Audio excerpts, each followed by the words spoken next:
ఒక్క మహిళల విషయంలో ఇంతవరకు రూపాయి ఇయ్యలే. ఇచ్చిరా? అదే అక్కడ పెద్ద పెద్ద వ్యాపారవేత్తలు బ్యాంకులను మొత్తం లూటీ చేసి లోన్లు ఎగబెడితే 16.5 లక్షల కోట్ల రుణము మాఫీ చేసి, వాళ్ళు ఎక్కువ మంది కూడా లేరు, 15-20 మంది ఉన్నారు అంతే. అదానీలు అంబానీలు ఆ స్థాయిలో ఉన్నోళ్ళు ఒక 15 నుంచి 150 మంది వరకు ఉన్నారు. వాళ్లకు మాఫీ చేసిన రుణము 16.5 లక్షల కోట్లు.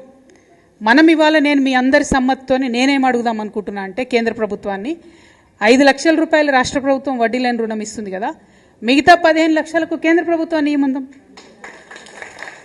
వాజిబే కదా నేను అడిగేది, వాజిబే. ఇప్పుడు ఎక్కువ కూడా కాదు, అది 1500 కోట్లేమో అవుతుంది మొత్తం సంవత్సరానికి.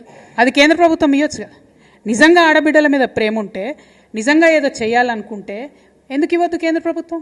ఏమి ఇచ్చింది మనకి ఇప్పటివరకు మహిళలకు కేంద్ర ప్రభుత్వం? డైరెక్ట్ ఏమని ఇచ్చిందా? మళ్ళీ నిన్న కూడా గ్యాస్ సిలిండర్ ధర 50 రూపాయలు పెంచేసారు. అవునా కదా? ఎందుకు పెంచుతారో అర్థమవుతలేదు. అక్కడనేమో ఇంటర్నేషనల్ మార్కెట్లో రేట్లు తగ్గుతున్నాయి, వీళ్ళేమో పెంచుతున్నారు.